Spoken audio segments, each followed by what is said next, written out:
म्हणजे सरांनी मला गेल्या वर्षी कथाकथन स्पर्धेसाठी परीक्षक म्हणून मला बोलवलं होतं, पण त्याच दिवशी अचानक माझी काका गुरुजीची मीटिंग लागल्यामुळे मला त्या दिवशी सरांना मला उपस्थित राहता आलं. त्यावेळी मी सरांना सॉरी सांगितलं, पुन्हा कधीही मला बोलवलं. त्यावेळची सरांची ओळख, त्यावेळी लगेच सरांनी मला ग्रुपला ऍड करून घेतलं आणि त्या दिवसापासून म्हणजे सरांची महत्वाची माहिती शिवगर्जना फाउंडेशनची जी आहे ती नेहमी माझ्यापर्यंत पोहोचत असते. मी सरांना लगेच लाईक पण करत असते.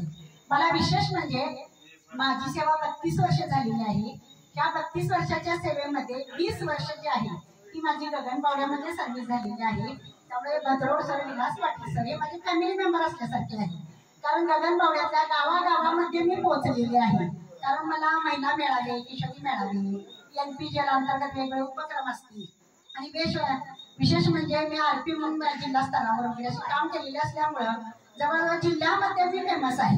म्हणजे असं काय हे नाही, माझे विद्यार्थी माझं सर्वस्व आणि विद्यार्थीच माझं सगळं. म्हणून मी आतापर्यंत जे काम केलेलं आहे विद्यार्थ्यांच्यावर उपक्रम राबवून विद्यार्थ्यांची गुणवत्ता कशी वाढेल याच्याकडे मी लक्ष दिलेलं आहे. म्हणजे कधीही मी माझ्या कार्यकालीमध्ये कधीही मी